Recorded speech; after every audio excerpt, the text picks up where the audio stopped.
Vous faites très bien de nous rejoindre sur Afro Info D143. Dans cette production, nous vous parlons spécialement du football.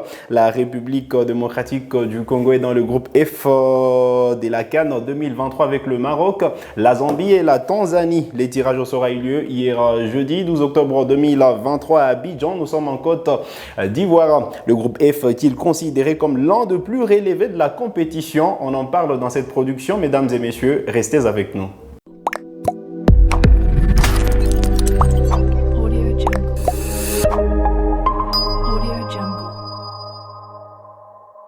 Allez, très content de vous retrouver sur Afro Info D143 et pour parler de ces tirages, nous recevons comme consultant Gaëtan Kombi. Bonjour et bonne arrivée. Bonjour, monsieur David Bitoïki, bonjour à tous les abonnés d'Afro Info. Allez, c'est un plaisir encore une fois de vous retrouver sur ce plateau. Le plaisir, il est partagé parce que nous allons encore une fois débattre d'un sujet très intéressant et c'est bon pour nos abonnés et tous les téléspectateurs. Allez, les léopards de la RDC ont hérité du groupe F aux côtés des Lions de l'Atlas du Maroc, des Chipolo Polo Boys de la Zambie et des Taifa Stars de la Tanzanie. C'est après les tirages au sort effectués hier jeudi 12 octobre 2023 au salon des expositions d'Abidjan. Nous sommes en Côte d'Ivoire. S'il faut parler de ces groupes F, est-il aussi relevé que ça? Justement, il est relevé parce qu'aujourd'hui, on se rend compte que là, la RDC vient d'hériter de la première nation sur le continent qui a fini dans les carrés d'âge de la dernière Coupe du Monde.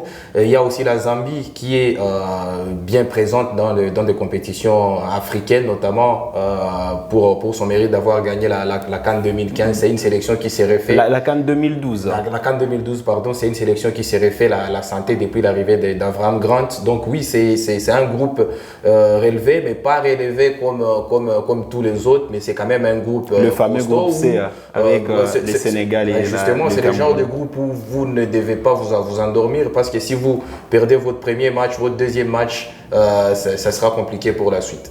Allez, on va parler équipe par équipe. On commence par les Lions de l'Atlas. Ils ont été demi-finalistes de la Coupe du Monde.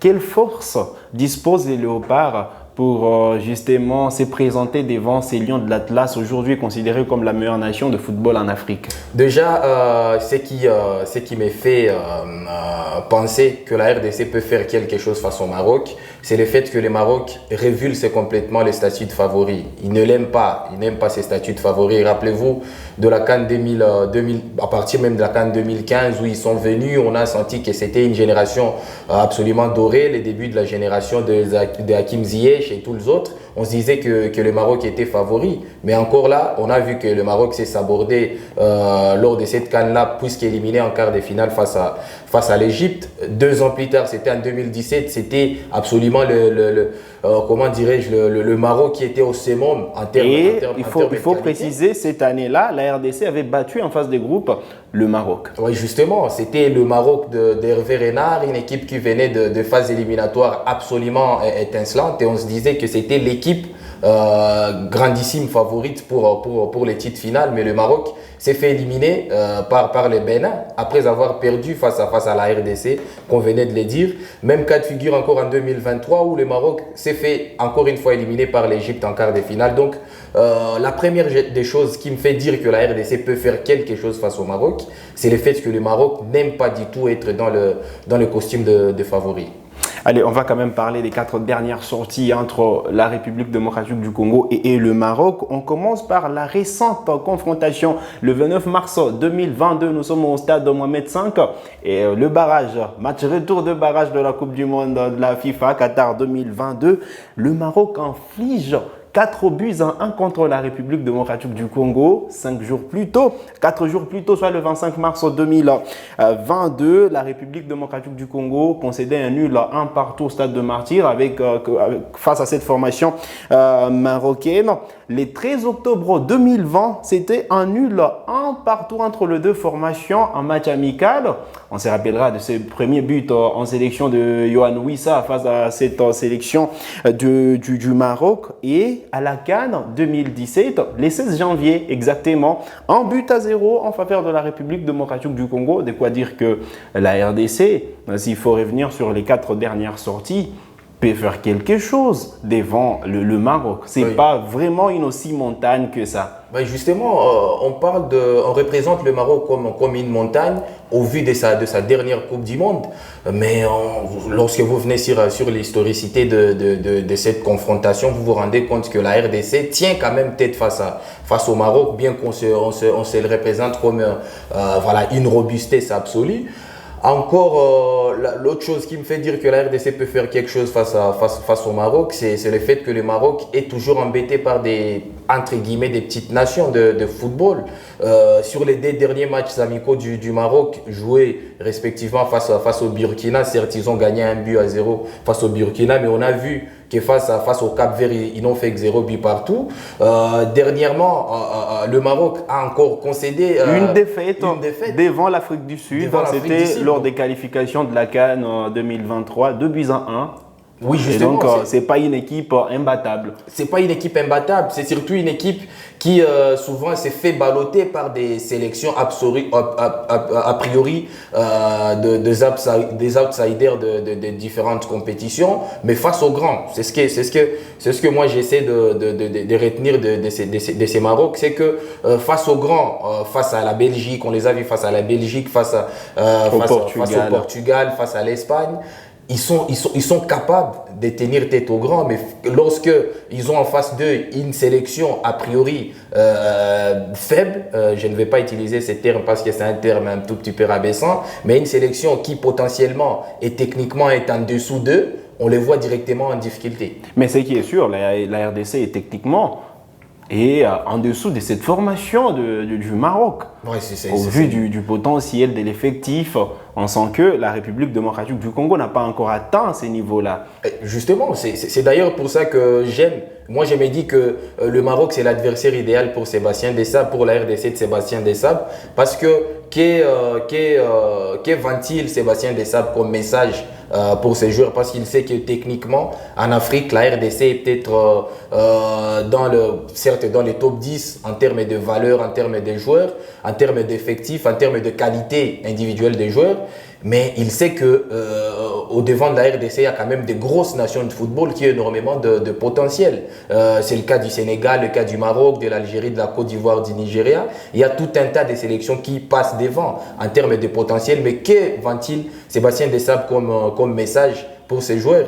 Il est venu en disant qu'il doit bâtir une sélection qui soit la plus difficile à battre possible. C'est ce qu'il a dit, parce que lorsque vous mettez dans cette posture-là de sélection qui n'est pas sur le toit de l'Afrique, mais une sélection qui doit se battre pour titiller les grands, moi je pense que c'est dans cette configuration-là que la RDC peut tenir tête à une sélection comme le Maroc.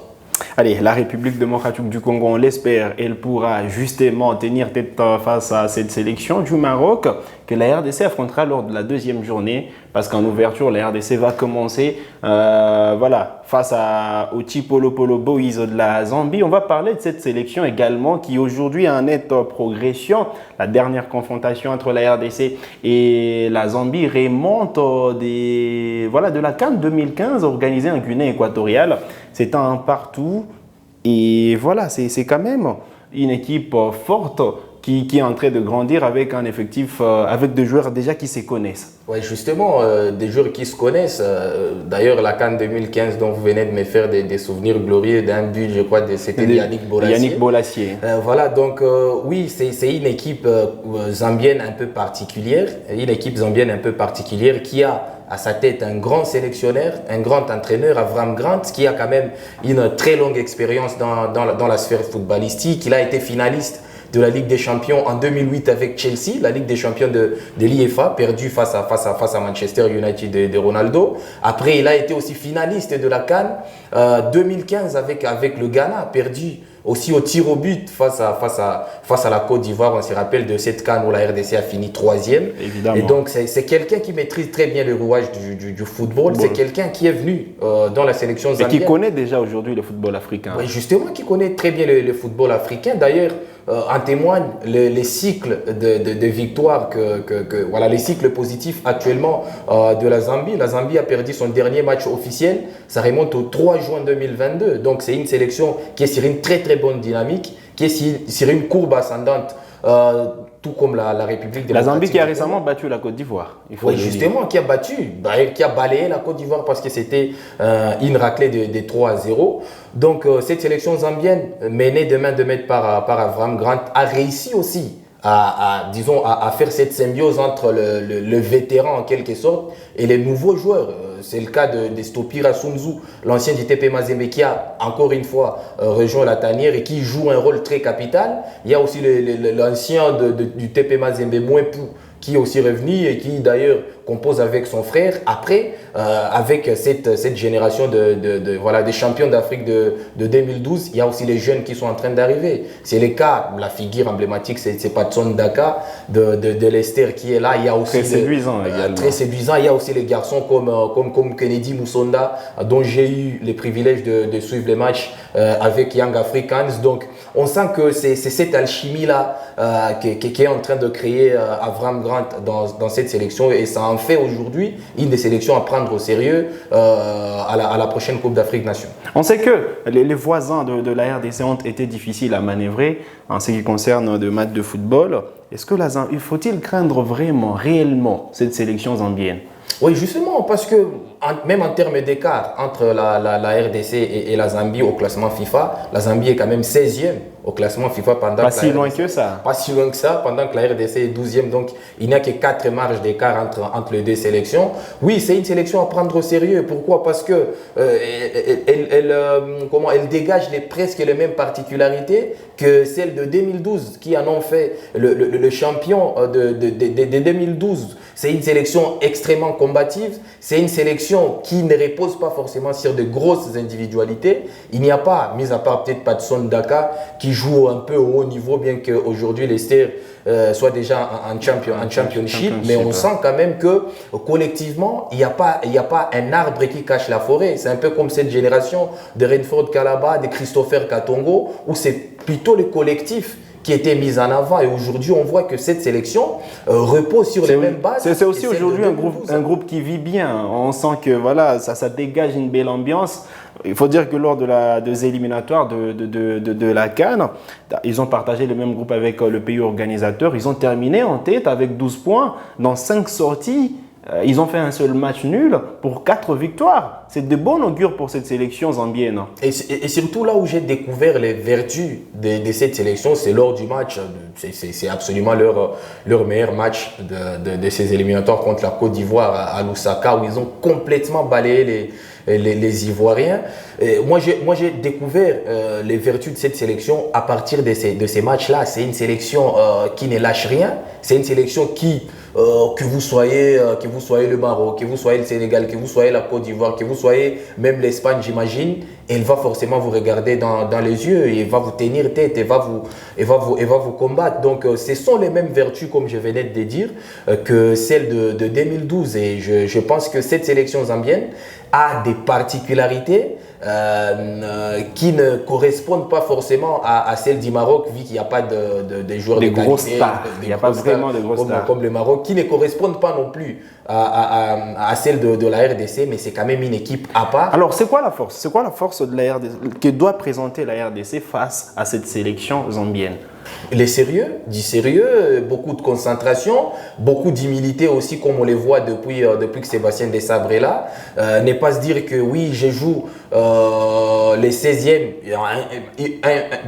disons une équipe de troisième chapeau, et donc forcément, c'est une équipe en dessous de la moyenne. Non, la RDC doit se dire qu'en phase 2, il y a quand même, moi j'aimerais que l'on considère la Zambie plus comme un récent champion d'Afrique que comme une équipe de troisième chapeau. Cela va nous permettre de bien batailler face à cette équipe, de bien et surtout respecter cette équipe. Ne pas se préserver contre le Maroc et négliger la Zambie, parce que ça sera la première confrontation lors de cette phase finale de la CAN. Ben, on sait que dans des tournois fermés comme la CAN, notamment dans la phase des groupes, ça part très vite. Lorsque vous perdez votre premier match et que vous allez jouer le deuxième 2-3 jours après, forcément, il faudrait d'abord, parce que c'est là que j'ai cité l'importance du premier match, vous devez d'abord de vous, disons, c'est mettre à l'abri. Déjà gagner le oui, premier justement, match, c'est on mettre se met à l'abri. Pourquoi? Parce que lorsque vous perdez, vous aurez peu de temps pour vous reconstituer moralement.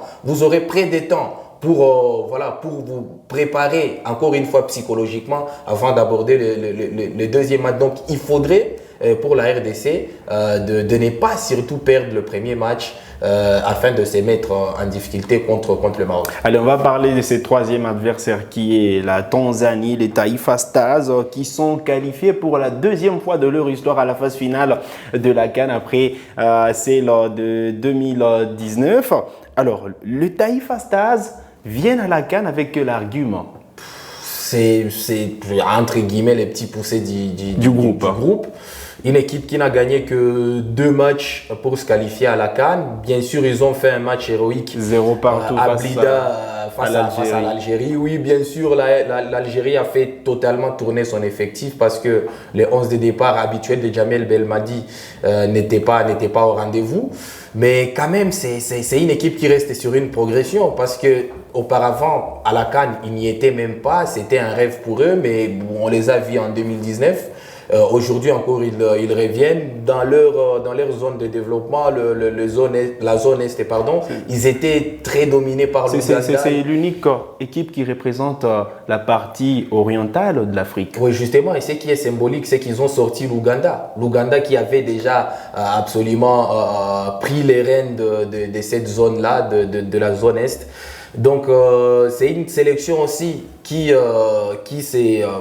correspond, dont la progression correspond aussi à la progression globale du football tanzanien, le développement global du football tanzanien, la ligue tanzanienne, les équipes comme Yanga et Simba qui commencent facilement à passer la phase des groupes, des compétitions. Toutes les équipes sont qualifiées. Toutes les équipes sont qualifiées ce qui n'est pas le cas de la RDC. De la RDC malheureusement. Et on voit que l'effectif de la Tanzanie, de l'équipe tanzanienne, repose à 60-70% sur ces deux équipes-là. Oui, bien sûr, il y a des renforts de taille qui viennent d'Europe, comme Bwana Ali Samata par exemple. Le maître à jouer. Le maître à jouer, mais quand même, il y a une colonne vertébrale de l'équipe dont le joueur... qui repose sur les locaux. Sur les locaux, des joueurs viennent de Simba, de Yanga, de Mkude, des Azam, de Faye Toto, par exemple, qui a joué à un certain moment à Young Africans. Donc, c'est cette colonne vertébrale-là qui repose sur ces deux clubs qui en constituent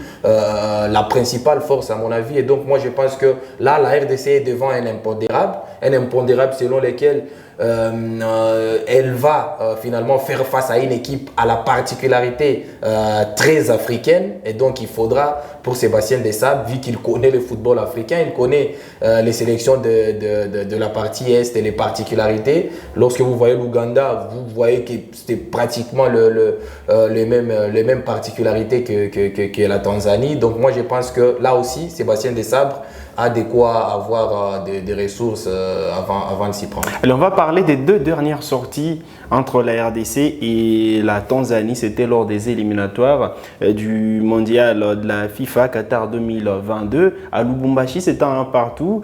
Et puis, il y a eu cette victoire 3-0 de la RDC à Dar es Salaam. Ça prouve à suffisance que quand même la RDC, depuis un temps, a pris de l'ascendance sur cette formation tanzanienne. Cette victoire à Dar es Salaam, c'était une victoire à l'orgueil parce que la RDC se disait finalement que dans ce groupe où nous sommes face à la Tanzanie, je crois que c'était aussi le Bénin, donc il faudrait quand même tenir notre rang. Et moi je pense que cette victoire à Dar es Salaam témoignait en fait de l'orgueil de champion, de l'orgueil de grandeur de la RDC. On a vu que ces jours-là, avec beaucoup d'humilité encore une fois, parce que la RDC a accepté de subir face à une équipe de Tanzanie qui était finalement joueuse, mais la RDC a fini par gagner au mental, à l'orgueil et surtout à la discipline. Donc, ce sont les mêmes vertus qu'il faut encore une fois reprendre à la CAN face à ces genres de sélections qui ne sont pas potentiellement peut-être le meilleur d'Afrique, qui n'ont pas beaucoup d'individualité, mais qui sont capables de vous titiller une fois que vous ne prenez pas vos responsabilités. Alors, aujourd'hui, au vu de l'effectif qui dispose Sébastien Desabre à 3 mois ou à environ 3 mois de la phase finale, est-ce que Sébastien Desabre tient son équipe ou on a encore besoin d'avoir de nouveaux joueurs, des renforts, des tailles? Est-ce que Sébastien Desabre tient son effectif? C'est difficile de le dire pour le moment parce qu'on voit... moi j'ai toujours dit que la différence entre une sélection et un club, c'est effectivement cette volatilité de l'effectif. Aujourd'hui, il y a quelques mois, Kiasumbo a été absolument indéboulonnable dans les buts. Aujourd'hui, il ne fait même pas partie des 3, des 4 gardiens dans la hiérarchie de gardiens de la sélection. Ça prouve effectivement de la volatilité de ce que c'est, de ce que peut être une sélection. Après, dire que Sébastien Desabre tient déjà son groupe, moi je pense qu'il tient déjà la colonne vertébrale de son groupe. Il y a d'autres joueurs qui viendront, on espère Inch'Allah que Wan-Bissaka vienne, on espère on espère qu'il pourra venir. on espère qu'il pourra venir parce que la CAN aujourd'hui a complètement changé des niveaux aussi, des niveaux. Aujourd'hui, il y a un gros respect autour de la CAN. Il y a même des joueurs comme par exemple Brahim Diaz, malheureusement pour nous, qui va jouer pour le Maroc. Donc j'ai, avant de rentrer dans le studio, suivi l'inquiétude qui renfermait les Anglais autour de la possibilité de perdre Wan-Bissaka et Enzri Konsa au profit de la RDC parce qu'il y a la CAN qui arrive. Donc moi je pense qu'il tient la colonne vertébrale mais il ne tient pas encore son équipe. Et aujourd'hui, vous avez parlé d'Ezri Konsa et Wan-Bissaka. Aujourd'hui, ce serait quoi la valeur ajoutée de ces deux joueurs en équipe nationale quand on sait qu'on a déjà une colonne vertébrale? L'expérience, les talents et les hauts niveaux. C'est tout ça. Lorsqu'on est en train de différencier le Maroc de la RDC, c'est ça la différence entre le Maroc et la RDC. Lorsque vous voyez l'effectif du Maroc, Bonou qui joue dans les... Aujourd'hui, certes, il est parti en Arabie Saoudite, mais il aurait pu jouer, par exemple, au Real Madrid. Vous avez Achraf Hakimi, tout comme au Barça. Vous avez Achraf Hakimi qui est au PSG. Vous avez Roman Saïs qui joue dans le haut niveau. Vous avez des joueurs comme Naïf Aguerd qui joue dans le haut niveau. Vous avez des joueurs comme Sofiane Amrabat qui joue à Manchester United. Vous avez des joueurs comme En Nessiri. Vous avez des joueurs comme Hakim Ziyech, comme Sofiane Boufal. Donc c'est ça la différence entre le Maroc et la RDC. D'une part, il y a des joueurs de très haut niveau qui peuvent faire les derniers carrés de la Coupe du Monde. Et d'autre part, il y a des joueurs de second plan en Europe qui ne sont pas forcément des joueurs de très très haut niveau. Moi, je pense que Bissaka et Ezri Konsa peuvent amener ça. Allez, on espère qu'il y aura sûrement de nouveaux en sélection nationale de la République démocratique du Congo avant la phase finale de la CAN. Parce qu'il faut se dire, il y aura 2 matchs encore, des éliminatoires du Mondial 2026, ce qui va déterminer l'image même de la sélection nationale de la RDC avant la phase finale de la CAN. Oui, justement, ce sera la bis repetita de ce que pourrait être la RDC à la prochaine Coupe d'Afrique des Nations, où il y a 4 matchs maintenant. Parce qu'on joue la Nouvelle-Zélande ce soir, et puis il y aura l'Angola le mardi 17 octobre prochain, et puis voilà les deux premiers matchs des éliminatoires du Mondial 2026. Là, justement, et avant la CAN, il y aura forcément un stage de préparation. Donc Sébastien Desabre a encore du temps pour se faire des certitudes sur les joueurs parfaits à amener à la Coupe d'Afrique des Nations. Parce que là, il s'agit quand même d'une Coupe d'Afrique des Nations où la RDC se doit d'être au rendez-vous. Il ne faudrait pas aller faire de la figuration. La RDC a déjà dépassé ça. Surtout qu'il y a un espoir qui est né naturellement de ce qui fait actuellement Sébastien Desabre. C'est quand même, depuis qu'il est là, je crois, août 2022. Depuis 2022. C'est quand même 5 victoires, 2 nuls, dont un nul qui s'est transformé en victoire et une seule défaite encore en amical. Donc, 2 défaites pour lui. Une défaite d'abord contre le Burkina Faso et une défaite contre l'Afrique du Sud en amical. Mais en match officiel, il n'a rien perdu jusqu'à-là. Donc il y a une forme d'espoir autour de la sélection congolaise. D'ailleurs, j'étais en train de parler avec un confrère, il me disait que la RDC, au vu de la redistribution des cartes qu'il y a autour de cette Coupe d'Afrique des Nations, une Coupe d'Afrique des Nations particulière, puisque sans grands favoris. Cette Coupe d'Afrique des Nations, elle est particulière parce que c'est 100 grands favoris et la RDC peut en quelque sorte s'incruster dans cette bataille-là entre les gros, la Côte d'Ivoire, le Maroc, le Nigeria, l'Algérie pour tirer son épingle du jeu. Est-ce que c'est sortir du groupe, est-ce qu'on peut se satisfaire de sortir du groupe quand on sait que les 2 premiers seront qualifiés et il y a une possibilité d'être repêché comme meilleur 3e? Donc, ce serait quoi aller le plus loin possible pour la RDC à cette CAN? Déjà, on vient d'une élimination d'une CAN à 24. C'était contre le Madagascar. Oui, justement, une CAN à 24, récemment la dernière CAN qu'on a loupée, ouais. Une CAN à 24, donc automatiquement on se disait que peut-être que la RDC ne faisait plus partie de 20 meilleures sélections du continent. Donc, à mon avis, passer déjà les groupes, c'est quelque chose d'intéressant parce qu'il y a quelques mois, on n'y était pas du tout. Et donc, moi, je pense qu'il faut viser plus que ça. Je ne suis pas en train d'enterrer la Tanzanie, la Zambie et le Maroc avant la guerre. Mais moi, je pense qu'au vu de ce que représente la RDC, c'est quand même 2 Coupes d'Afrique des Nations, personne n'en a dans notre groupe. C'est quand même grand chose qui représente la RDC. Il faudrait tenir son rang. C'est ce qui, moi, c'est l'expression que moi j'aime utiliser. Tenir son rang veut dire autant la RDC fait partie des 15 meilleures sélections sur le continent, autant la RDC doit à un certain moment titiller le quart des finales, pourquoi pas les demi-finales. Allez, on va quand même sortir de ces tirages au sort et parler de cette affiche. Il faut dire que la République démocratique du Congo va se produire en amical allez, à partir des 18h heure de Paris, 17h heure de Kinshasa contre la formation de la Nouvelle-Zélande en match amical international. La rencontre va se disputer au stade de la Nueva Condomina. Eh bien, comment vous entrevoyez ce match?